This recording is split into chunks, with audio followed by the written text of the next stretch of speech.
사회 심리로 읽는 우리 사회의 문제들. 김태형의 본격 사신 방송. 껍데기는 가라. 네, 껍데기는 가라 2부 시작하도록 하겠습니다. 2부 주제는 어떤 내용이죠?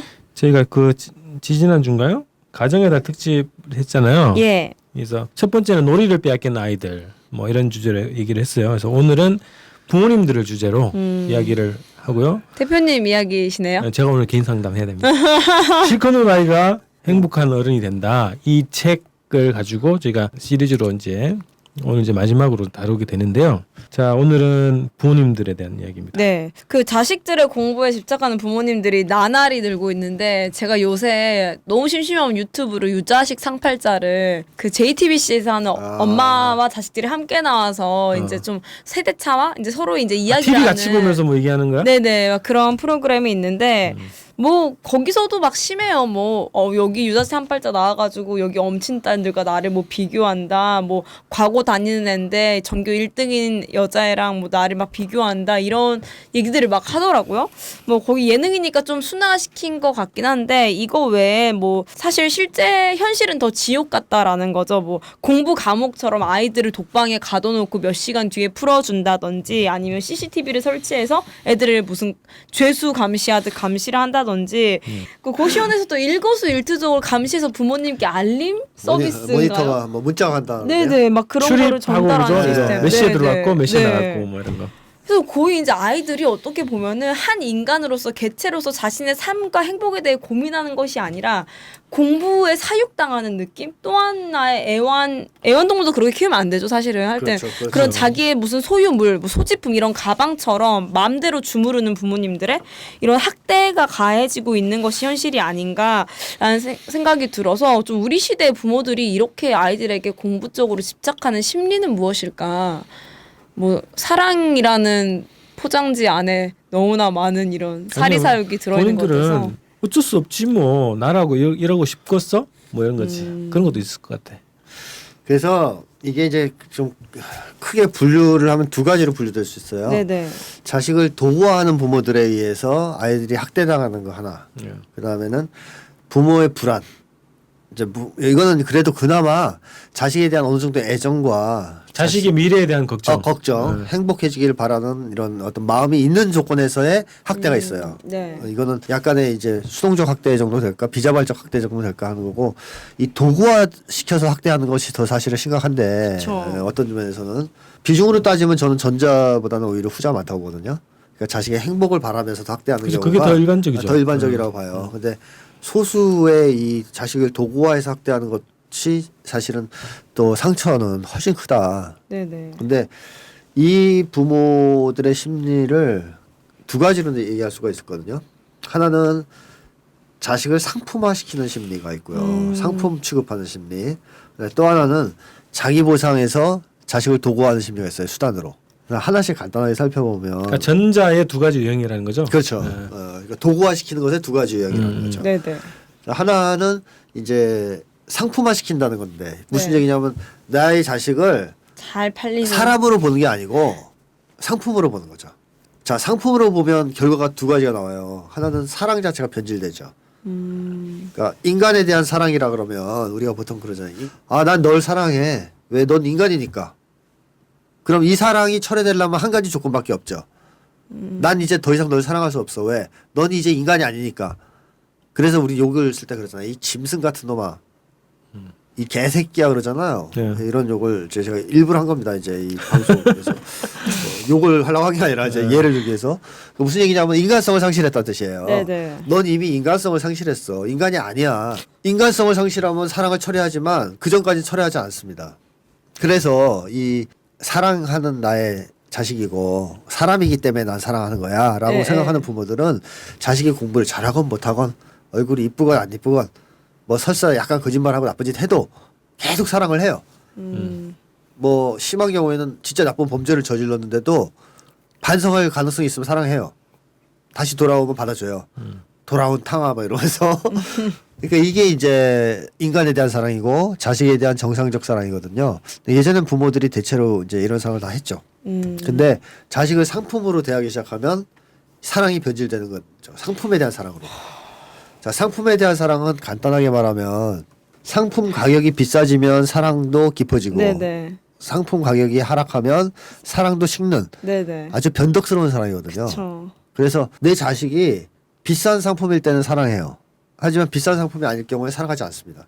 자, 이거를 이제 공부에 대해 비켜보면 어떨까요? 공부를 잘하면 네, 사랑하고. 공부를 잘하면 사랑도 그만큼 뜨거워져요. 막 이뻐해져요. 막 뭐 선물도 사주고. 공부를 못하면 너 일로 와좀 맞아. 회초리. 학대가 되겠네요. 학대라는 폭력 거죠. 폭력. 네, 그래서 사랑이 성적에 따라 공부에 따라 나중엔 자식의 출세에 따라 사랑이 변동하거든요.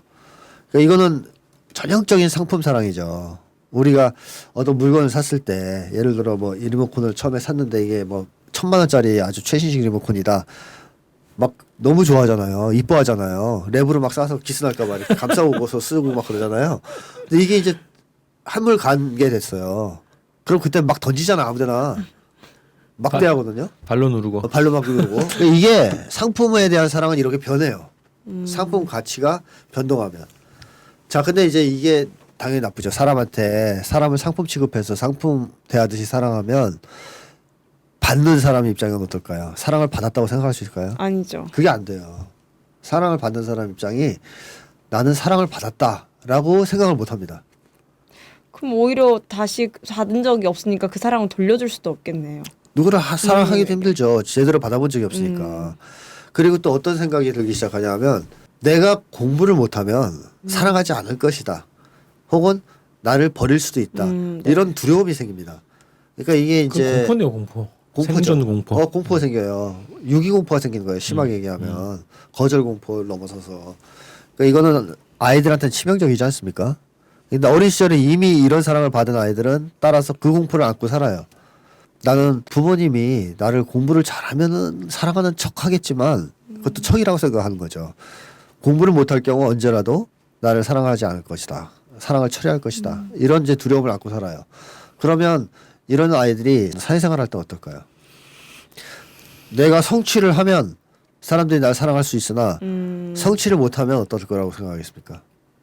사랑하지 않을 거라고 굳게 믿는 거죠. 인간관계가 되게 고달파질 것 같아요. 왜냐하면 어릴 때 나를 낳아준 친부모도 내가 공부를 잘하지 못하면 사랑을 안 해줬어요.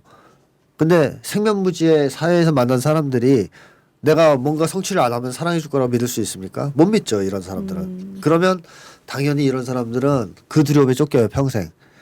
실패하면 안 돼. 성취를 해야 돼. 낙오하거나 패배하거나 실패하면 나는 끝장이야. 그러니까 사람들이 날 사랑하지 않을 거야. 플러스 부모님이 날 버릴 거야. 라는 것까지 같이 결합돼서 살게 되죠. 그러니까 이 상품 취급을 받으면서 상품으로서의 사랑, 저는 이걸 이제 조건부 사랑이라고 불렀는데 책에서 이 사랑을 받고 자란 아이들은 평생 쫓기면서 살아요. 뭘 두려워하면서 사느냐? 사랑을 잃을까봐. 사람들의 관심을 잃을까봐. 전전긍긍. 그렇습니다. 전전긍긍하는 삶을 사는 거죠. 그러니까 뭔가 미래지향적으로 목표를 정해놓고 정말 즐거운 마음으로 그걸 쟁취하려고 달려가는 삶이 아니라 뒤에서 뭔가 무서운 게 쫓아오는 맹수한테 쫓기는 듯한 느낌을 갖고 살아야 돼. 평생. 죽을 때까지 해결 안 될 가능성이 있어요. 이게 한 번 이렇게 되면.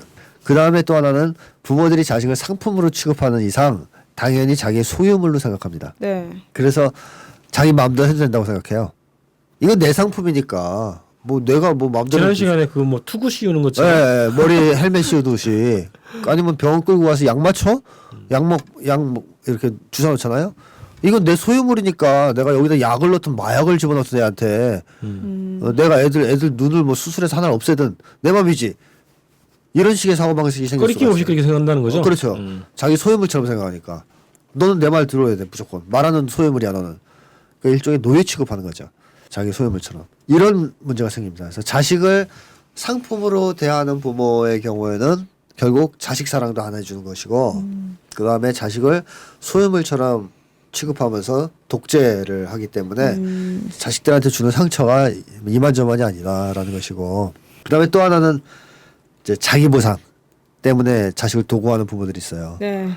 이 제가 얼마 전에 영화를 이제 애들하고 같이 보는데 거기 어떤 장면이 나오냐면 오빠가 교통사고 이후에 이제 부모님 돌아가셔가지고 교통사고로 여동생을 혼자 키워요. 근데 이 오빠는 어릴 때부터 여동생을 혼자 키우느라 못 배웠어요. 막노동도 하고 염색 공장 같은 데서 일하더라고요. 근데 이제 여동생은 잘 키워보겠다고 공부를 강요하는 거예요. 여동생한테 공부 열심히 하라고. 그래서 이제 여동생이 이제 항의를 하거든요. 왜 나 공부하기 싫다. 나도 오빠랑 그냥 여기서 돈 벌고 살랜다. 그랬더니 오빠가 열쇠를 방에다 가둬놔요. 자물쇠 채워서. 넌 공부해야 된다.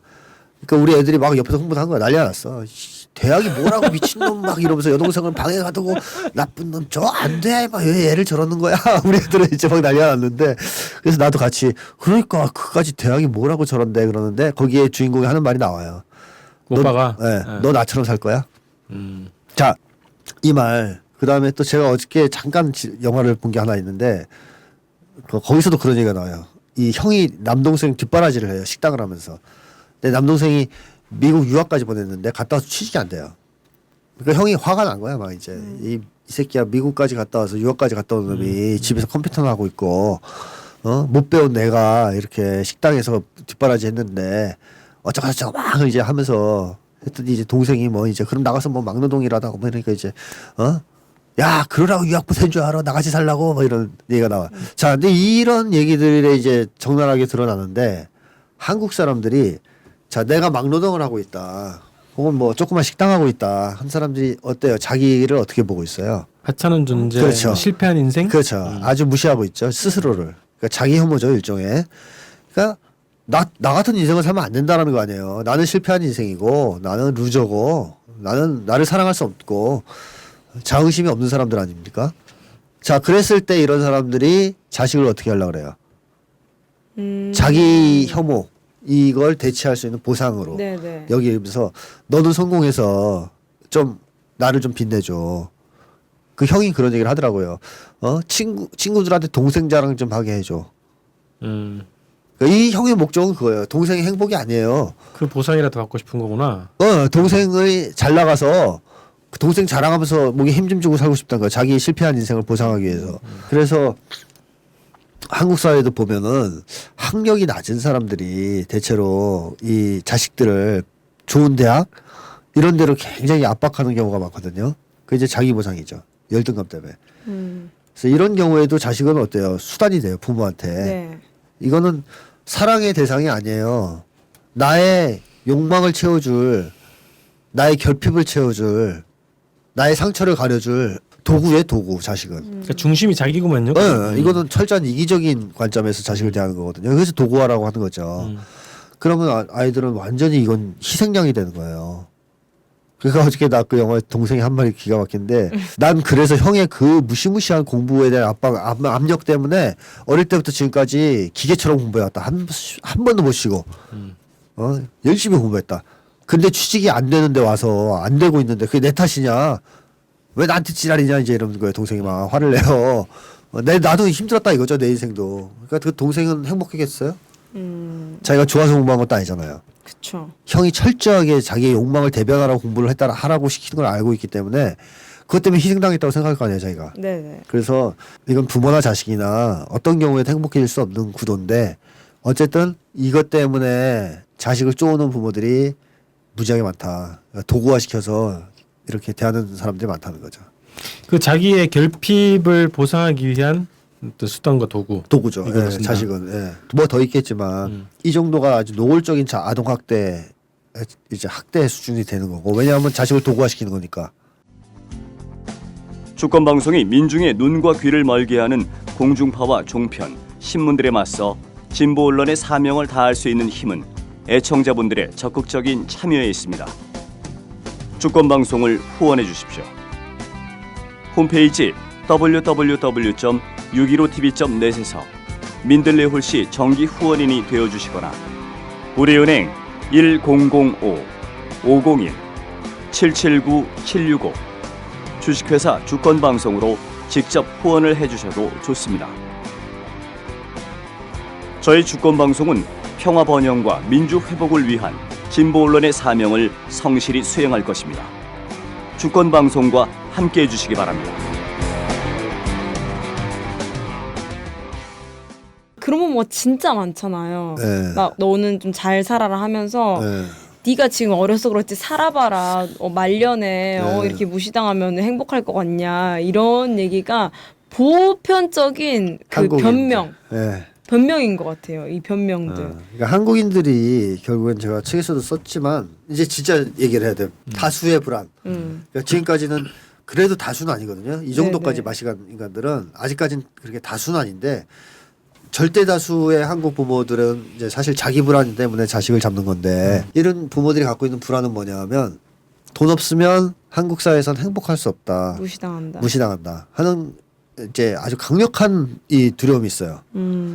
이 두려움이 얼마나 강력하면 자식들의 어린 시절을 불행하게 살도록 강요하게 만든 정도로 이 두려움이 커요.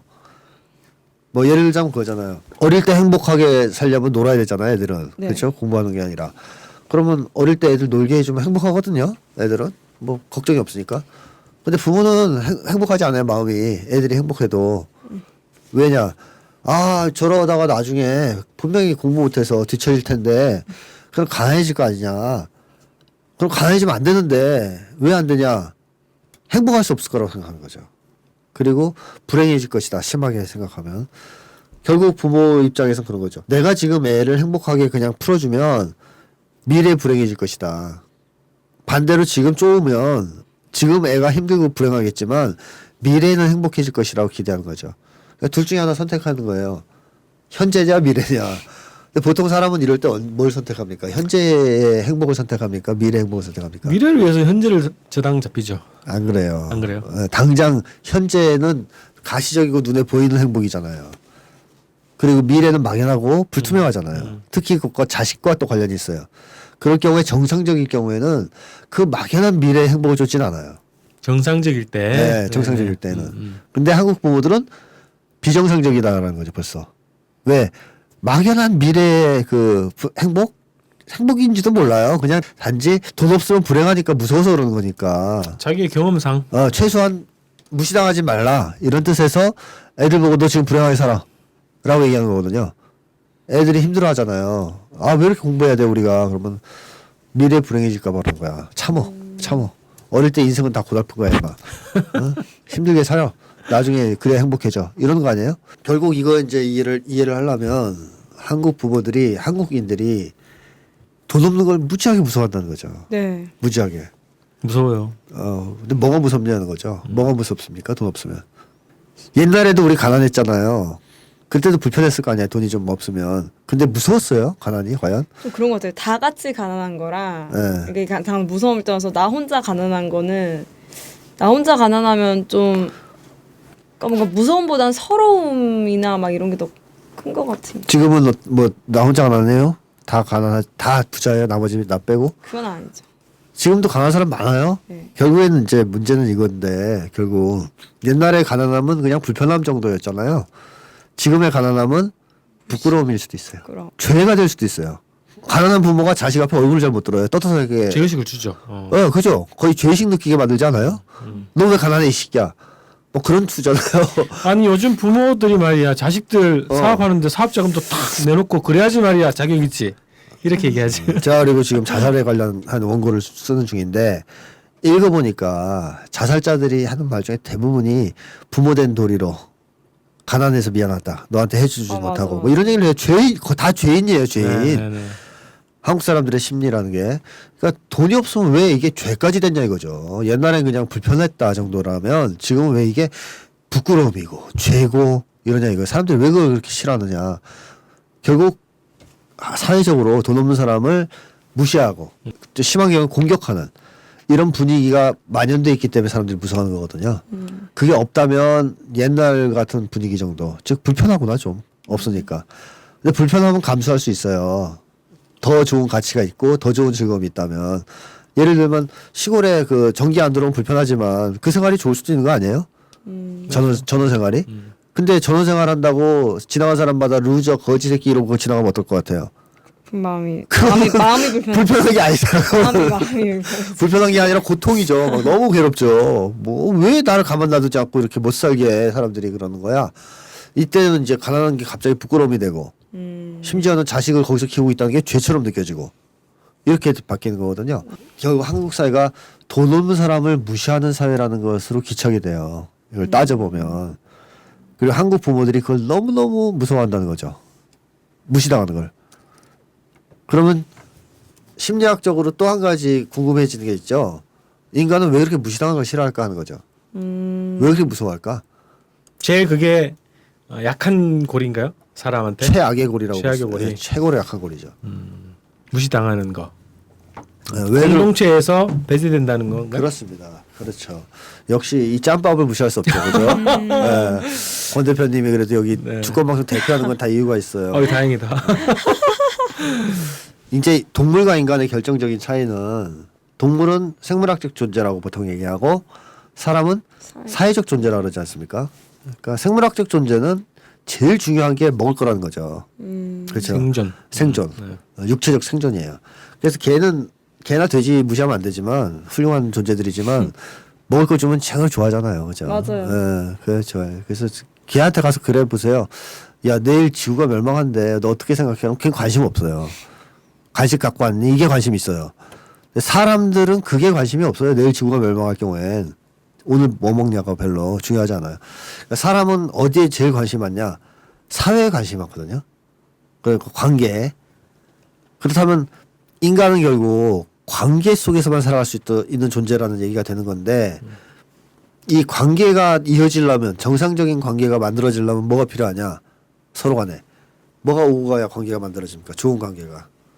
사랑이죠, 사랑. 사랑과 신뢰 뭐 이런 사랑이죠. 거. 네. 이제 여러 가지가 있겠지만 가장 기본적인 걸 얘기하자면 사랑이죠, 그죠? 부모 자식 관계가 이루어지려면 서로 사랑이 있어야 정상적인 부모 자식 관계가 이루어지는 거고 친구들 간에도 우린 서로 사랑하지 않아 하지만 절친이야. 이건 말이 좀 안 되지 않아요? 네네. 예, 사랑을 해야 이 친구 관계가 형성되는 거고 우리가 또 뭐 활동하는 사람들은 동지애 그런 얘기 하는데 이건 뭐예요?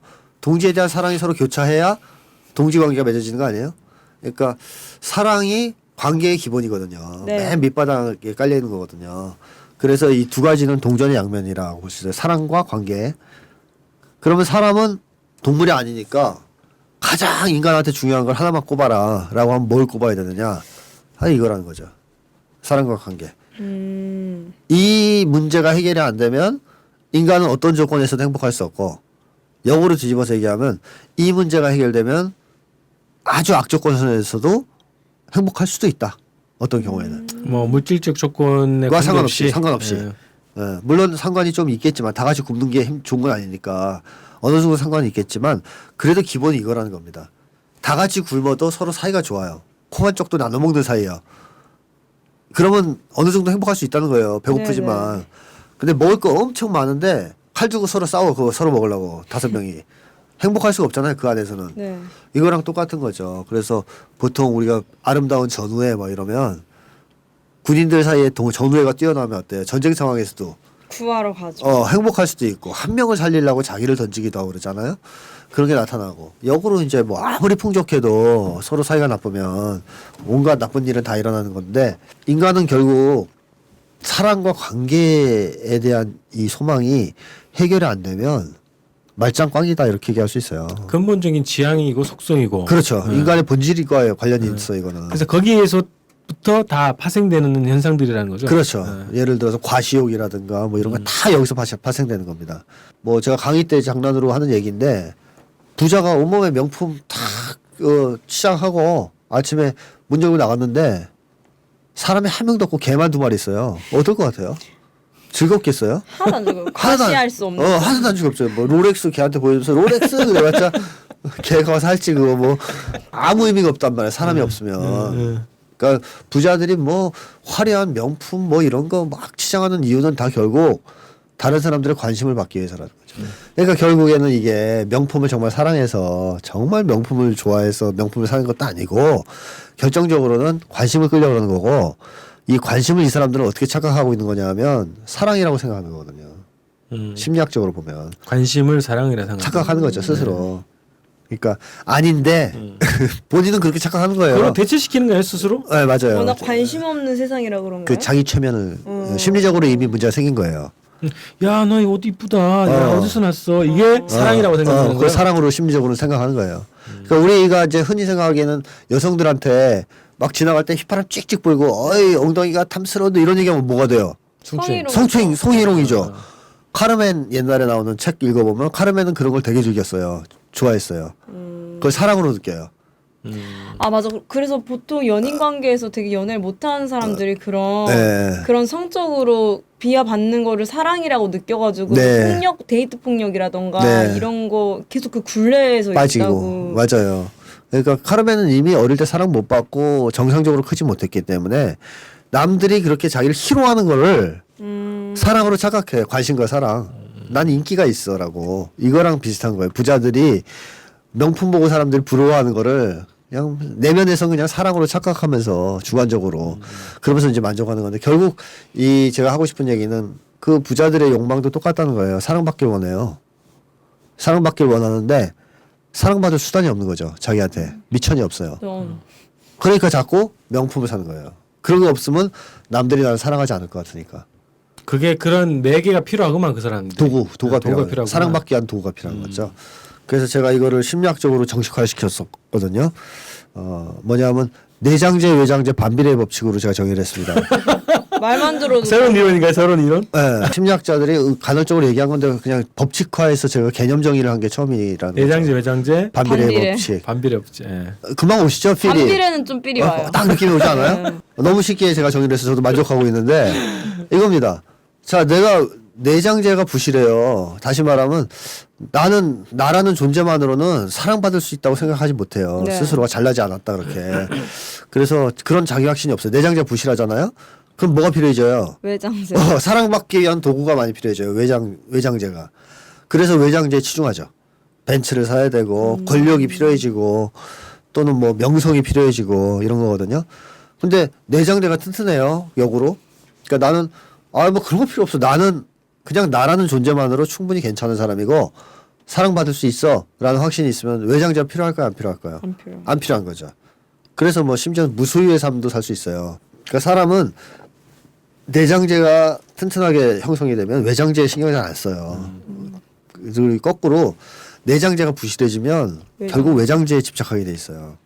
그래서 이게 이제 어떤 인간을 연구해봐도 다 나오는 결론이고 정신장애를 연구해봐도 나오는 결론이거든요. 내장재 외장재 반비례 반비례 법칙. 법칙. 예. 그래서 저희가 사실은 원하는 것은 내장재가 튼튼한 거 아니겠습니까? 네. 그래야 행복하니까. 근데 이 부자들은 이미 내장재는 부실해져 있다는 거죠. 부실해져 있기 때문에 결국 외장재에 집착할 수밖에 없는 인간이 돼서 저렇게 외장재로 사람을 끌어보려고 관심을 끌어보려고 애쓰고 있다 하는 건데 자 어쨌든 주제가 조금 옆으로 샜는데 핵심은 뭐냐 부자든 가난한 사람이든 상관없어요. 사람은 누구나 다 사랑을 원합니다. 관계를 원하고 아주 이건 처절해요. 네. 예. 근데 이 처절함이 배신당하거나 부정당하는 게 바로 무시 아니에요?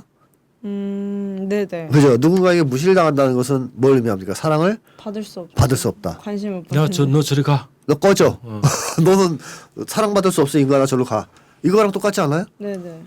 그리고 이건 동시에 나는 이제 사랑도 할 수 있다 없다. 없다. 없다를 의미하죠. 그렇죠? 다른 사람한테 무시당하는 사람이 어떻게 다른 사람을 감히 사랑하겠습니까? 네네. 사랑할 자격도 없죠. 그러니까 이 무시를 당한다는 것은 인간한테 어떤 심리적 충격을 주냐 하면 난 지금 사랑받지 못하고 있고 사랑할 수도 없다. 다시 말하면 이 사회에서 앞으로 나는 사랑 없이 살아야 되겠다. 사랑 없이 살 수밖에 없겠구나. 이런 충격을 줘요. 이거는 아까 이제 대표님 말씀하신 사회로부터 추방당하는 공포의 다름 아니죠. 그래서 에리 프롬 같은 심리학자가 인간이 감당할 수 없는 최악의 공포가 사회로부터 고립되고 추방당하는 공포라 그랬는데 저도 이제 비슷한 얘기 했습니다. 사회적 유해 공포가 인간이 감당하기엔 가장 어려운 공포다 이런 얘기. 그게 물리적 의미는 아니잖아요. 예를 들면 심리적 뭐 의미죠. 산 속에 들어가 있다고 해서 그런 거 아니죠. 추방된다는 게 아니고 그렇죠. 심리적으로. 그죠? 같은 이웃에 살아도 그렇죠. 그래서 이 공포를 느끼게 가장 확실하게 느끼게 해주는 게 바로 무시당하는 거라는 거죠. 무시당하는 순간 사람은 그 느낌을 받아요. 아, 난 이제 여기서 이 사회에서는 추방당한 존재구나. 버림받은 존재구나. 누구도 날 사랑하지 않겠구나. 나도 사랑할 수 있는 사람이 없겠구나. 이 혼자 남는 느낌. 이게 견딜 수 없는 공포를 유발하죠. 그러니까 한국 사람들이 이것이 너무 힘든 거예요. 이런 상황이. 여기저기서 이건 인간의 본성이니까. 네, 인간 본성을 완전히 작사를 내는 이 공격이기 때문에 무시하는 거는 인간으로서는 도저히 감당이 안 되거든요. 그러니까 이 감당이 안 되는 거를 어떻게든 막아보고 싶겠죠. 근데 이걸 어떻게 하면 막을 수 있다고 믿게 됐냐? 돈. 돈 있으면 이건 막을 수 있다고 생각하는 거죠. 그러니까 전체적인 이런 걸 바꾸기보다는 내가 당장 이렇게 막는 게 돼야겠다. 당장 막아내는 게 중요한 거죠. 제가 그래서 지난번에 응답하라 1988 얘기를 했었는데 그 얘기가 이제 여기서 또 다시 한번 반복하면 덕선이 아빠가 그 정원이네 집이랑 밑에 세들어다 살잖아요. 네네. 지하방 살죠. 지하방 가난하잖아요. 근데 이 아빠가 밖에서는 무시당하잖아요. 회사에 나왔을 때 막 무시당하고 그럴 거 아니에요. 근데 무시당해도 이 마을에 들어오면 행복할 수가 있지 않았습니까? 맞아. 그죠. 마을 어귀에서 연탄재만 타면 밖에서 있었던 일을 잊을 수 있는 거고 그 마을에서 행복할 수 있잖아요. 왜냐하면 그 마을에서는 덕선이 아빠를 무시하는 사람 한 명도 없거든요. 다 사랑하고 존중해 주거든요. 그러니까 이 마을에서 이 아빠 행복할 수 있어요. 가난이 부끄러움이 아닐 수 있다는 얘기죠. 네. 근데 만약에 이 아빠가 무시를 정화인에서 당한다고 생각해 보세요. 회사가 아니라 그 주인한테서 집주인한테서 혹은 태기네 집에서 잘 살잖아요. 두 집은 그 집에서 이 덕선이네 아빠를 무시하면 어떨 것 같아요. 사는 게 끔찍하지 않을까요? 그거 마을 들어오는 순간부터 네. 어깨를 필 수가 없어요. 그러니까 그러면 나중에 인사도 안 하고 지내는 사이가 되지 않겠어요? 네. 그죠? 덕선이랑 애들도 친구 사이가 아니겠죠. 당연히 갈라지겠죠. 자, 그런데 이 아빠가 이 마을에 살면서 그때도 얘기했지만 아들이 무시당하는 경험을 하지 않습니까? 네. 학교 갔을 때 반 친구들이 자기 아들한테 반지하라고 부르는 걸 경험하잖아요. 그러고 나서 이 아빠가 태도가 달라지죠. 그 전까지는 외판원들이 뭐 팔러 오면 다 사줬는데 어떤 할머니가 그때 이제 속상해서 술 마시고 있을 때 껌 팔러 왔을 때 안 사잖아요. 이상한 행동을 보이는 거죠. 이 아빠의 입장에서는 그 전까지 무조건 사준 아빠가 갑자기 안 사주려고 그래요. 그러니 마지막에 할머니가 계속 쪼르니까 사주면서 하는 말이 그거 아니에요? 할머니 이번이 마지막이에요. 앞으로 못 팔아드려요. 왜 그런 얘기를 했느냐 하면 무시당했기 때문인데 자 이걸 통해서 우리가 알 수 있는 게 무시당하는 고통이 얼마나 심각하냐는 거죠. 이 아빠 그렇게 착한 사람인데 내상이 엄청 세죠. 그렇게 착한 사람이 이웃들 껌을 안 팔아주려고 그래요. 이렇게 독한 인간이 돼요 갑자기. 왜 그럴까요? 내상이 장난 아니라는 겁니다 이게. 그러니까 아들이 무시당하는 고통이 너무 크다는 거예요 이 아빠한테. 너무 크니까 자기 고통부터 해결하지 않고서는 지금 남을 도울 수 있는 상황이 아니라는 거. 너무 아파서. 무시당하는 것이 그 정도로 사람한테는 치명적이라는 거거든요. 네. 그러니까 한국 사람들이 다들 무시당하며 살다 보니까 그 공포에 시달리다 보니까 돈을 빨리 벌어서 좀 이 고통과 이 끔찍한 상황에서 좀 벗어나고 싶다라는 욕망에 휩싸일 수밖에 없어요. 그래서 제가 지난번에도 한국인들이 실제로 원하는 것은 돈이 아니라고 얘기를 한 거거든요. 한국 사람들이 진짜로 원하는 건 돈이 아니고 사람다운 삶이죠. 돈 없어도 무시당하지 않는 삶을 원하는 거죠. 그런 세상을 원하는 거고. 근데 이게 이제 병리적으로 표현돼서 돈 하는 거죠, 다들. 자, 근데 어쨌든 이게 부모의 불안의 정체잖아요. 네. 자, 부모가 이렇게 돈 없는 상황을 너무너무 무서워하죠. 끔찍하게 무서워해요. 그러면 어때요? 자식이 무시당한 게 더 좋을까요? 자기가 무시당한 게 더 좋을까요? 부모 입장에서. 자기는 일단 뭐 감수하고. 그렇죠. 자식이 무시당하지 않길 바라는 거죠. 한국 부모들의 특성상. 그러니까 이제 한국 부모들은 그거죠. 나는 그래 이미 망쳤어. 내 인생은 이미 끝났어. 이미 내린 몸이야. 하지만 너는 그렇게 살지 마. 너는 안 돼. 무시당하지 마. 왜? 일단 당해보니까 너무 고통스러워. 견딜 수가 없어. 세상이 얼마나 무서운 줄 알아? 그건 자기 얘기죠, 그죠? 네. 자기가 무섭다는 걸 느끼는 거야 지금. 너무 무서웠거든요. 그래 너무 싫었거든요. 무시당하는 게. 그러니까 자기 자식은 그런 거 겪게 하고 싶지 않은 거예요. 그래서 애들을 괴롭히는 거예요. 야, 너 나중에 당하면 아빠한테 고맙다고 생각할 거야. 라고 생각하는 거죠. 이 레파토리가 다 똑같나 봐요. 다 똑같아요. 그러니까 심플해. 우리 이 사회가 어떻게 보면 한국 부모의 불안은 돈 없어서 무시당하기 싫은 겁니다. 안녕하세요. 김인성입니다.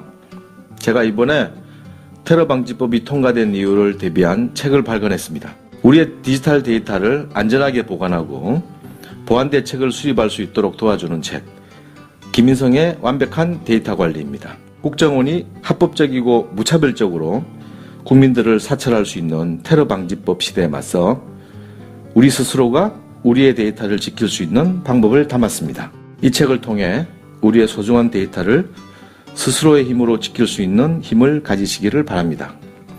김인성의 완벽한 데이터 관리, 많은 구매 부탁드립니다. 감사합니다. 하여튼 기본은 제가 생각할 때는 부모 불안이에요.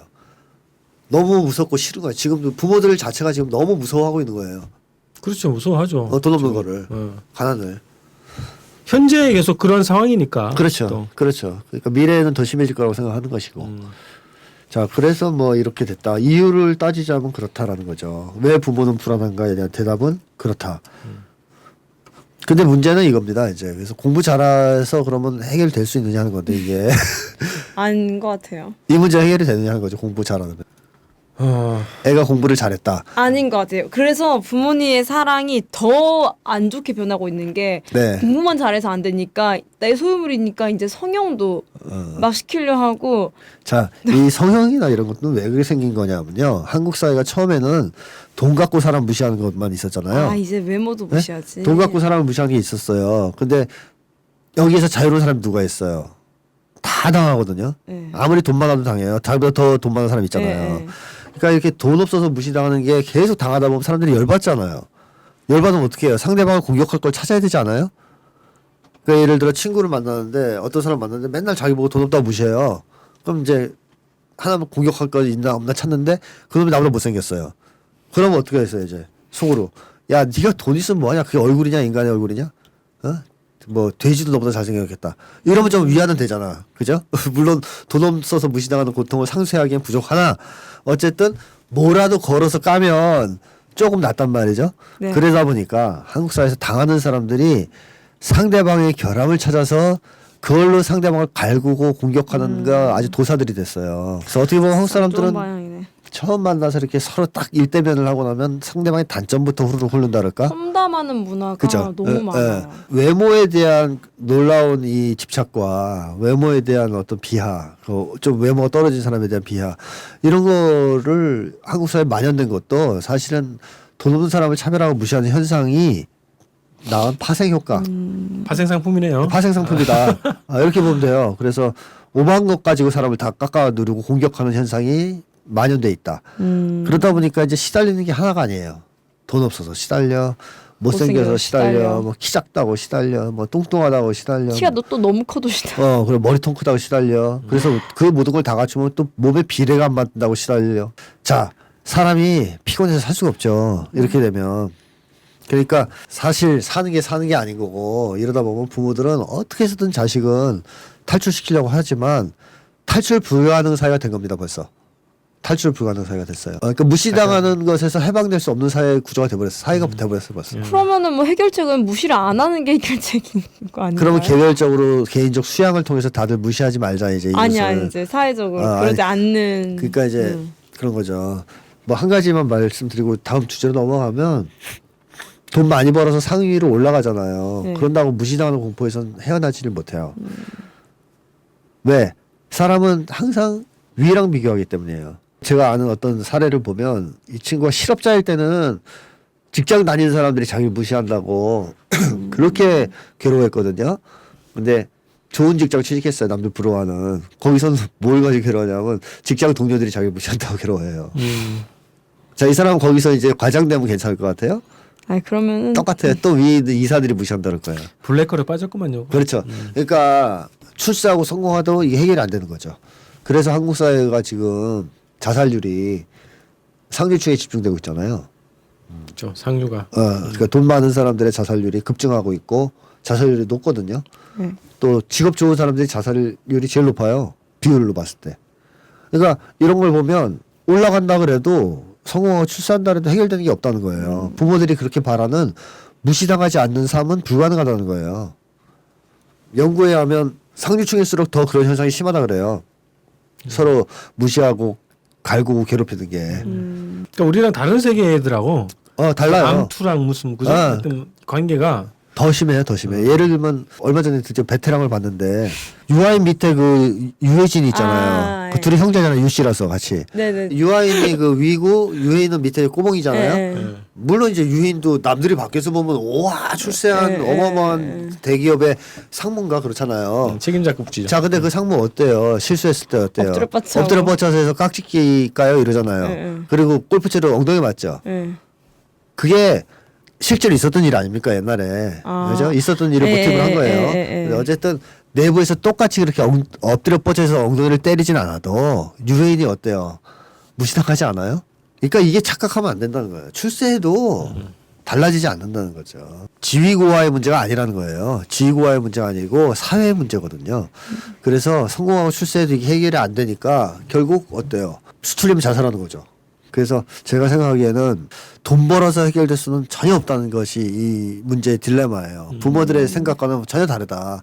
우리 부모들은 어떻게든 우리 애가 돈을 좀 더 벌어서 더 출세하면 이 고통에서 벗어날 수 있지 않을까 생각하는데 전혀 그건 해법이 아니라는 거.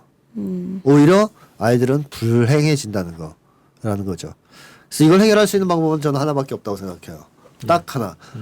사회가 돈 없어도 사람을 무시하지 않는 사회로 개조하는 것이다. 사회를 변혁하는 것이다. 제가 이제 그 책에서도 예를 든 것이 이제 복지 국가들 예인데 그러니까 스웨덴, 덴마크 이런 나라들 예인데 예를 들어 덴마크 같은 경우는 직업을 가지고 사람을 차별하는 이런 현상이 없거든요. 근데 왜 없냐? 이게 왜 없어졌느냐인데 옛날에 있었지만 일단 소득 격차가 적습니다. 소득 격차가 굉장히 적어요. 직업에 따른 소득 격차가. 그러면 사람들이 직업을 선택할 때 어떻게 선택할까요? 하고 싶은 걸 그렇습니다. 하고 싶은 걸 선택하겠죠. 그렇죠? 그리고 직업을 뭘 가졌냐에 따라 사람을 무시하는 경향이 없어요. 없는 거죠. 없어지는 거죠. 그래서 덴마크에서는 뭐 하세요? 그러면 택시 운전합니다. 그러면 그렇게 얘기하는 사람 물어본대요. 그 일은 어떻습니까? 재밌습니까? 이렇게 물어본대요. 그러니까 택시 운전을 좋아서 한다고 생각하지 뭐 사회에서 낙오돼서 저걸 하고 있다. 루저라서 이런 생각을 안 한다는 거죠. 근데 한국은 당장 뭐 하세요? 택시 운전한다 그러면 루저네. 뭐 이런 반응이 나오잖아요. 대기업 다니네 그러면 와 이러고 덴마크는 그런 게 없다는 거죠. 대기업 다닌다 그러면 뭐 그러냐 그러고 그건 재밌냐 그 일은 이렇게 한다는 거죠. 그러니까 다들 자기가 원하는 일을 하고 있겠다라고 생각하는 거고 실제로 그렇게 하는 편이고 그러다 보니까 직업 만족도도 높고 삶의 만족도도 높고 사람들이 직업 뭘 가졌냐에 따라 차별하는 현상이 없고 그러니까 직업을 아주 특이한 직업을 서로 가지고 있는 친구끼리 사람끼리 친구가 될 수가 있고 예를 들어서 그냥 육체 노동하는 사람과 전문직 종사하는 엘리트 층에 있는 사람이 친구 옆집 사는 친구 여행도 같이 가고 평생지기 친구 그러니까 이런 사회를 만드는 것이 결국 덴마크 같은 경우에는 소득 격차를 줄이고 사회 안전망을 확보하는 이런 사회복지 시스템을 도입함으로써 한 세대 만에 이 현상을 없앴다는 거예요. 직업의 귀천을 가지고 사람을 차별하는 현상을. 근데 우리나라는 IMF 경제 위기 이후에 이걸 늘렸거든요. 소득 격차를. 네. 벌렸고 사회 안전망은 원래 없었고 그러니까 사람들이 여기에 속수무책으로 당하면서 이 직업의 차이를 가지고 사람들을 서로 공격하고 무시하는 현상이 팽배해진 거죠. 난 그런 생각 들었어요. 이 70년 이상 최소 70년 동안 이렇게 포악한 사회에서 어떻게 견뎌내고 어떻게 사회가 이렇게까지 왔을까 대단하다 진짜 이 생각 들더라고. 근데 그건 있다는 거죠. 뭐 응답하라 1988 보듯이 80년대 이전까지만 해도 공동체가 완벽하게 붕괴되지는 않았다는 겁니다. 마을 공동체든 직장 공동체든. 그러니까 지금에 비하면 공동체 문화가 훨씬 더 아기자기하게 그러니까 1988에서 보여주는 문화가 있었다는 것이고 네. 그게 결정적으로 깨져나온 게 90년대 거치면서부터 깨지거든요.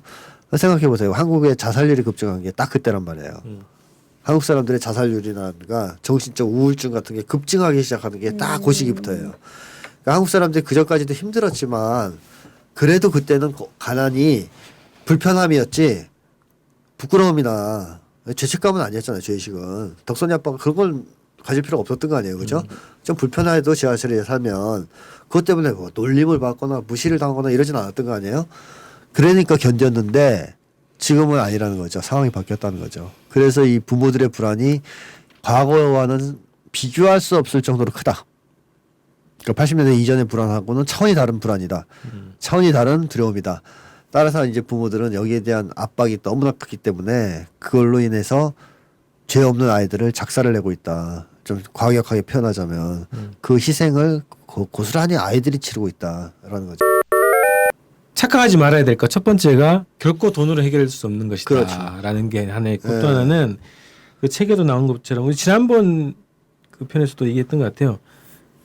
어릴 때 자라면서 불행했던 아이가 취직을 하거나 이렇게 했을 때 행복해지지 않는다. 그렇죠. 그런 착각. 네. 그런 착각을 없애야 된다. 이런 그렇죠. 거죠. 그러니까 예를 들자면 그거죠. 정신 장애가 하루 아침에 생기는 게 절대로 아닙니다. 누적되는 겁니다. 심리적으로 망가지는 게 누적돼서 어느 날 폭발하는 거예요. 그러니까 예를 들어 어떤 사람은 그럴 수도 있잖아요. 야 갑자기 산에서 귀신 보면 미칠 수도 있잖아. 맞아. 실제로 미쳐요. 근데 빨리 나요. 빨리 나요. 그런 거는. 빨리 미치면 빨리 나고. 빨리 나요. 빨리 미치는 건. 서서히 미치면은 안 나요, 잘. 그러니까 그거는 진짜 이유가 너무 명확하고 갑자기 너무 놀란 거 아니에요. 그래서 이제 정신이 약간 이제 나갔단 말이에요. 그거는 시간 조금 지나면 바로는 회복돼요. 별다른 치료를 안 해도. 근데 어릴 때부터 조금씩 누적이 돼서 정신분열까지 갔다 그러면 치료가 안 돼요. 그래서 이제 정신장애는 단번에 걸리는 건 없어요, 사실은. 이게 누적되는 건 마음이 망가지는 것 혹은 상처를 입는 것이 그러니까 눈에 잘 안 보이는데. 예, 그 증세가 약간씩 있다가 쌓여서 탁 이제 이게 터지는 거거든요. 행복도 똑같다는 거죠. 정신건강 이거는 완전히 직결되는 문제인데 행복은 어쨌든 행복도 하루아침에 어느 날 행복해질 수는 없어요. 사람이. 하루아침에 불행해질 수도 없어요. 누적되는 거예요. 계속. 누적되다가 사람이 어느 정도 시점이 되면 행복한 인간이 되는 것이고 기본적으로 어느 시간이 되면 불행한 인간이 되는 건데 대체로 벌써 어느 때 이게 티가 나냐면 어릴 때 티가 나요. 초등학생 정도만 돼도 애들이. 해피한 애들이 있고 몇 년 동안 그냥 누적돼서 그냥 어린 시절의 그 삶이 누적돼서 초등학생만 돼도 얼굴이 밝은 애들이 있고요. 이미 묵직한 얼굴, 인생을 다 산 것 같은 노인 같은 얼굴을 한 아이들이 있고 우울한 아이들이 있고 화난 표정을 한 아이들이 있어요. 그러니까 이미 그때 마음이 결정이 된 거예요. 어느 정도. 이 상태에서 마음의 치유가 안 되고 중고생을 보낸다. 공부 기계로. 그러면 그때는 표정 관리를 하는 법을 배우거든요. 그래서 초등학생처럼 노골적인 표정은 안 나오는데 약간 머리를 쓰는구나. 이제 이렇게 자기 관리를 하니까 덜 우울한 척, 덜 화난 척 이런 걸 한다. 가면을 좀 배우니까 그러다가 이제 중고등학생을 마감하고 청년기가 되면 이제 그게 이제 여기저기서 터져 나오기 시작하다가 겨우겨우 그것을 모면해도 중년기엔 터지죠. 그러니까 나중에 좋은 데 취직해도 행복할 수 없는 것은 이미 불행한 상태로 마음이 굳어져 와서 오랜 시절 누적이 됐기 때문에 이게 어느 날 갑자기 뭐 로또를 맞고 뭐 대기업에 취직이 되고 벼락출세를 해도 행복해지지 않는다는 거죠. 용기를 내야 된다는 거죠. 예. 아 이건 환상이야. 돈으로 안 돼. 지금 행복하지 않으면 나중에 커도 행복하지 않아. 이런 환상을 깨줘야 되잖아요. 예. 그러려면 이제 용기가 필요하다는 건데 예. 어떻게 해야 되냐 이런 거죠. 일단 개인적으로는 부모들이 스스로 자기의 이 생각을 좀 바꿀 때가 됐어요. 바꾸기 위해서 싸울 때가 됐다. 그러니까 자기 생각이 자기가 가지게 된 생각이라기보다는 사실은 이렇게 살면서 느낀 공포와 두려움, 고통 때문에 무의식적으로 체화된 거 아니에요. 네. 그렇죠. 그래서 내가 그렇게 돈에 환장한 인간인가 하는 것도 자각 못 하고 있을 것 같아요. 한국 사람들이. 우리가 이렇게까지 돈에 환장한 인간이 됐을까? 자식들을 돈 때문에 잡고 있는 거야? 이걸 과연 정확하게 의식하고 있을까? 저는 아닌 것 같아요. 그래서 모든 치료는 의식화부터라고 하지 않습니까? 그래서 그거부터 의식을 좀 해야 될 것 같아요. 우리가 지금 이 정도까지 나빠져 있다 상태가. 그리고 내가 돈을 갈망하는 게 아니다 사실은. 나도 결국 원하는 거는 사람다운 삶이다 하는 것을 자각할 필요가 있다. 그래서 자기 긍정을 좀 해야 됩니다. 우리는 너무나 많은 자기 혐오에 빠져 있잖아요. 맞아요. 그것도 이유가 여러 가지도 있지 않아요? 딱 하나죠. 거의 돈 없다는 거. 그러니까 아무리 훌륭한 아버지고 뭐 성인군자라도 돈 없으면 안 되잖아 지금. 죄인이잖아요. 자식 앞에. 그러니까 이런 어떤 말도 안 되는 자기 부정과 자기 혐오에서부터 탈출해야 된다. 그러니까 자기 긍정을 해야 된다. 아버지들이 이렇게 얘기하면 왜 안 되냐는 거죠. 아빠 가난하지만 아빠만큼만 살아라. 나는 여태까지 나쁜 짓 안 하고 살았다. 성실하게. 나만큼만 살아라. 아니면 능가해서 더 잘 살든가. 이런 게 아버지의 자세거든요. 그리고 아이들도 그런 얘기를 들을 때 살만한 거 아니에요? 아 우리 아버지 가난하지만 저렇게 당당하시고 저렇게 용감하시고 저렇게 옳은 얘기를 하시니 걱정이 뭐가 있겠어. 이렇게 되는 건데 아버지가 맨날 나같이 살면 안 돼. 아버지 실패했어. 돈 없으면 끝장이야. 애들이 얼마나 무섭겠어요 이 세상에. 불안한 삶이 지옥 같을 것 같아요. 그쵸? 그런 얘기 계속 들으면. 아버지도 너무 불쌍하지만 네. 자긴 더 불쌍하잖아요, 그죠? 맞아요. 그리고 아버지를 보통 그러잖아요. 다 실패한 아버지들이 그러잖아요. 성공해놓고 하라는 것도 아니고. 아버지는 성공했다. 그러니까 나처럼 살아라 아니고 난 실패했다. 넌 해봐라. 그럼 왜 실패했는데 확률이 낮아서. 나 시집 못한 걸 나한테 하라 그러냐? 그러면 이제 뭘 거야 아들이. 확률이 지금은 높아요. 그럼 더 낫지. 말도 안 되는 소리죠. 자기들도 도저히 노력해도 안 된 거를 왜 아들한테 시켜요, 자식들한테. 자, 근데 어쨌든 그러한 내부의 자기 이제 생각의 혁신이 좀 필요하고요. 이런 혁신이 또 됐다 하더라도 혼자 있으면 또 바뀝니다. 다시 돌아가고 다시 돌아가고. 다시 돌아와요. 왜냐하면 주변에서 자꾸 압박이 오고 고통이 오기 때문에. 네. 사람은 고통스러우면 자꾸 생각이 흔들리거든요. 당장 막 옆에서 무시하고 그러니까. 그럼 이 무시를 안 하는 관계, 자기를 뒤에서 백업해 줄 수 있는 관계가 좀 필요하죠. 그래서 뭐 나를 전혀 무시하지 않는 친구들 하고 모여 산다든가 공동체. 공동체를 꾸려서 아니면 그런 마을을 만든다든가 아니면 그런 조직에 가입을 한다든가 등등으로 자기가 그런 것들을 지탱할 수 있는 관계를 만들어 가야 돼요. 혼자면은 안 된다고 생각합니다. 이거는 힘이 없어요. 특히 이제 부부가 또 견해일치가 돼야 될 것이고 부부가 또 그런 주변 사람의 다른 부부들하고 또 힘을 합쳐야 되고 그래서 그걸 찾는 게 하나. 네, 마지막으로는 발상을 전환해서 이제 시스템을 좀 바꾸는 쪽으로 가야 된다. 제가 계속 얘기하는 거지만 한국 사회의 이 지독한 70년의 국가보안법 체제, 재벌 중심 체제 이런 체제를 재편해서 이제는 정말 민중 중심의 민주주의 체제로 바꿔서 국민들이 걱정 없이 살 수 있는 세상이 돼야 된다. 최소한 돈에 좀 노예가 되지 않아도 되는 세상을 만들어줘야 되는 거 아니냐. 근데 이런 얘기하면 돈 많이 든다라는데 돈 많이 안 들어요. 왜 그러냐. 무시하는 게 사라지면 원하는 돈의 수가 확 줄어듭니다. 그러네요. 그렇잖아요. 결국 무시하는 것 때문에 돈을 자꾸 더 가지려는 건데 아무도 무시하지 않으면 그냥 어느 정도 먹고 살면 돼요. 무력이 그렇게 세지지가 않는다는 뭐 거죠. 병원비도 줄어든다 그러더라고요. 그렇죠. 그 미국 여성이 덴마크에 가서 쓴 글 보니까 경험하고 쓴 글인데 미국에서는 루이비통 메고 나가면 다 쳐다본대요. 부러워하고. 와 좋겠다. 근데 덴마크에서 아무도 관심 없대요. 루이비통을 메고 나가도. 그러니까 덴마크 사람들은 루이비통을 원하지 않는다는 거예요. 그것 때문에라도. 아무도 관심이 없으니 그걸로 관심 끌려고 하는 사람이 없다는 거죠. 그러니까 무력 자체가 줄어들고 돈의 필요성 자체가 좀 줄어들어요. 네. 그러니까 물질 중심의 사회가 아닌 쪽으로 바뀐다는 거죠. 그래서 돈도 많이 안 든다는 거고 뭐 돈이 없기로서는 우리가 뭐 조선시대보다 없겠습니까? 근데 조선시대 때 세종 때 그 노비한테 휴가 얼마 준지 아세요? 산전 산휴? 산전이 30일이고요. 어머. 산후가 100일 줬어요. 거기다 남편 있죠. 노비 남편한테 30일. 오늘보다 나아요, 그죠? 노비한테도. 어제 그 누가 비교했더라고요. 근데 그게 뭐 돈이 많아서 그랬겠어요? 조선시대가 오늘날보다 잘 살아서 그랬습니까? 의지의 문제죠. 의지의 문제. 우리가 조선시대보다 못한 때 살고 있어요. 결국 뭐 의지의 문제고 정권의 문제다. 우리가 생각을 바꾸면 경제 시스템, 경제 불황 이런 것도 좀 다른 각도에서 볼 수 있다 이런 생각이 들어요.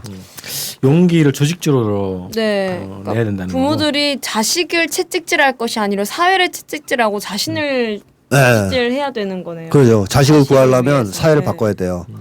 그래서 더 네. 용감해져야 된다. 돈으로 차별하는 세상을 끝장내야 자식들이 행복해져요. 맞아요. 아니면 이게 진짜 대물림이 될 것 같아요. 계속해서 더 불행한 아이들이 그 태어나고. 부부들이 먼저 합의하는 게 정말 중요하고 중요하죠. 출발점일 것 같고 가정에서는 네. 뜻이 맞아야 이제 아이들 사교육도 잘 맞지 않더라고 또. 안 맞으세요? 요즘에 지금 그 아이의 진로 관련해서 이제 토론을 좀 하는데 개별적으로 나랑 아이랑 토론하고 엄마랑 아이랑 토론하고 이렇게 하면 내가 약간 혼란스러워하는 것 같아. 어떻게 하라는 거야? 이런 게 좀 잘 있어서. 하고 싶은 거 하는 게. 그러니까 이제 그 기준은 같은데 방법론이 좀 다른 게 있고 그래서 이것도 방법론의 차이인가 아니면 그냥 미래에 대한 불안 그리고 이 가치에 대한 차이인가 결국은 그거 같긴 한데 지금 이제 토론을 또 빡세게 해야 되는 시기인데요. 해야죠. 네. 해서 결론을 져서 부부가 일단 딱 입장이 통일되는 게 중요해요. 네. 아이한테 똑같은 신호를 보내주는 게 중요하죠. 그래서 결단이 필요하겠더라고. 결단. 아까 얘기했던 그 두 가지 현상은 이거는 환상이야라고 하는 판단과 그럼 이렇게 가자라는 결단. 이게 환상일뿐만 필요한 아니라 아이를 불행으로 밀어넣는 지름길이죠. 절대로 행복해지지 않죠. 그렇게 되면. 근데 강박관념 아시죠? 네. 그 밖에 나와서 더러워졌으면 이제 손 씻잖아요. 강박관념 있는 사람들. 근데 몇 번 씻으면 깨끗해져 이거. 그냥 물 틀어놓고 비누로 한번 씻으면 되는 거 아니에요? 네. 막 20번 30번 씻잖아요 이 사람들. 여기 맞아. 불을 틀 때까지. 그게 강박관념인데 네. 불안함이 높으면 이래요. 불안이 높으면 우리가 생각할 땐 그렇게까지 안 해도 될 것 같은데 해요. 걱정스러워서 자기 불안 낮춰야 돼요. 자기 불안을. 맞아요. 자기 불안이 커요. 자기 불안이 크면 답이 없어요. 그때는 뭐 해도 안심이 안 되거든요. 상담 받아야 될까요? 아, 필요하다면 뭐 그런 것도 하고 자기 분석도 하고 해서 자기 불안을 일단 낮춰야 돼요. 그러니까 부모가 불안할수록 애를 잡거든요. 결론을 좀 내죠. 네. 한번 내봐. 결론이요? 부모가 용감해져야 된다. 문제는 돈이라던가 이런 보여지는 것이 아니고 사회의 이 구조를 바꾸는 것이 결국에는 내 자식의 행복을 위한 것이기 때문에 네가 돈 벌지 않으면 나중에 무시당해서 불행하니까 지금 행복해지려면 공부해라고 하는 것은 넓은 숲을 보지 못하고 당장 자식을 학대하는 아주 잔인한 행동이다라는 걸 좀 깨달을 타이밍이라고 생각합니다. 이게 악순환에서 선순환으로 방향전을 확 하면 네네. 돈 문제, 행복 문제, 건강 문제 이게 가정의 행복 이게 다 연결되는 것 같아요. 그렇죠, 그렇죠. 사회를 변혁하는 투쟁에 참여하면서 공동체가 형성이 되고 그 공동체 안에서 행복감이 느껴지고 이런 게 선순환 구조. 아, 너무 생각만 해도 행복하네요. 이렇게 되면. 그게 돼야 됩니다. 안 그러면 다 죽게 그럼 생겼습니다. 범죄도 줄어들 것 같아요. 아, 당연하죠. 솔직히 말하면. 범죄 줄어들죠. 음. 그 요새 공익 광고에 그런 거 나오던데 이제 아동 학대하지 말라는 광고가 나오기 시작하던데 네. 아동 학대 이 공부시킨 것도 아동 학대입니다. 맞아요. 맞아요. 이것도 생각해야 돼. 우리 부모들이 뭐 애들 어릴 때 사교육시키고 못 놀게 하고 공부시키는 건 학대가 아니라고 생각하는데 그것이야말로 학대입니다. 그래서 그 학대부터 중지해야 되고 우리가 이런 식으로 안 살아도 된다라는 생각이 필요해요. 이렇게 안 살아도 됩니다. 불행하게. 맞아. 왜 꼭 불행한 삶을 기어이 참가해서 그렇게 안 살아도 돼. 야 이거 정말 꼭 그 혈전을 정답이네. 벌이면서 이웃들과 이런 고통스러운 삶을 꼭 살라 그래요. 그래봤자 별거 없는데 내 친구 하나는 돈 많이 버는데 제법 애 유학 보냈거든요. 요새는 왜냐하면 스카이나우도 취직이 잘 안 돼요. 그렇죠. 예. 그래서 유학을 보냈는데 그 부모들이 이제 엄마가 약간 이제 이 극성이라 어릴 때부터 애를 조기로 내보낸 거예요. 그래서 애가 불안 지수가 굉장히 높아요. 그래서 참 잘했다 그랬어요. 이미 어릴 때 망쳤구나 아이를. 하여튼 중학교 때 나갔으니까 애가 상태가 안 좋을 거 아니에요. 근데 그러고서는 어쨌든 미국에서 계속 버텨서 지금 나름 그래도 그렇게 좋지는 않지만 괜찮다고 하는 대학에 들어갔는데 학비가 1년에 1억씩 든대요. 미국 네, 대학인데 생활비까지 해서. 아이고. 그러니까 얘가 아주 죽을려 그러더라고요. 그래서 두 부부가 제법 돈 잘 벌었는데 내가 생각하기에는 자식 뒷바라지 끝날 때쯤엔 그 빈곤층으로 전락할 것 같아요. 파산하겠네. 네, 제가 그때 통계 인정도 어머, 했었죠. 그럼 자식을 향한 그 성공에 대한 그것도 아니에요. 불안. 그러니까 너가 이제 우리가 이만큼 투자했으니까 너 이제 잘해야지라는 그런 압박이 자식에게 또 쏠릴 것 같은데. 이게 추진체가 돼가지고 인공위성을 팍 밀어 올렸는데 인공위성이 뿅. 근데 결정적으로 그 비전이 있냐 그럼 그거 공부하고 들어오면 없다는 거예요. 그 어떻게 그랬더니 그러게. 불안 해소용이었군요 그냥. 되게 걱정이 많더라고요. 그래서 단기간에 마취제였네. 그래서 내가 야 그럼 그렇게 미친 거 아니냐. 중학교 때부터 애를 내보내서 그렇게 불안하게 해서 심리적으로 망가뜨리고 애 지금 즐겁게 공부하는 것도 아니라면서 자기가 원하는 학과도 아니고 돈도 그렇게 억수로 뽑아줬는데 나중에 들어오면 꼭 취직되는 것도 아니고 안 될 가능성이 높고 그럼 애는 애대로 대인 불안이 심하고 뭐 어릴 때부터 그랬으니까 상태가 그런데 어떻게 하려고 감당하려고 이 짓을 하고 있는가. 평생 모은 돈 다 거기다 퍼보면서 그런 생각이 들더라고요. 자식 공부시킨다고 외국 보내놓고 자살하는 기러기 아빠들. 과연 그게 뭘까? 이런 생각도 들고. 네. 막 답답해지네. 그렇죠. 그러니까 이렇게 안 살아도 된다는 거죠. 왜 이렇게 우리가 살아야 되냐 이거예요. 자, 왜? 이렇게 살지 맙시다. 왜 도대체 부부가 돈 갖고 싸우고 돈 못 번다고 남편을 구박하고 돈 없으면 이혼 소리 들고 오고. 그러니까 이렇게 돈이 안, 뭐라고. 이렇게 안 살아도 되지 않냐 이거죠. 우리가 돈에서 좀 해방된 삶 한번 살아보자는 거죠. 우리 조상들도 조선시대 때 최소한 그렇게 살았지 않습니까? 우리는 이제 그 정도는 살아야죠. 한낱 종이 조각 때문에 행복을 바꾸려고 해서는 안 되죠. 종이 조각과 행복을. 네. 그래 행복하지 않으니까 문제. 네네. 종이 조각으로 행복이 안 되니까. 네. 자, 껍데기는 가랴 2부 이렇게 마치죠. 예. 그래서 뭐 부모님들이 용감해져야 된다. 그럼 대표님도 화이팅 하십시오. 이렇게 살지 말아야겠네. 아유, 저희 부모님도 용감하게 저를 더 이렇게 놔주셨어요. 저는 우선은 우리 아내랑 예.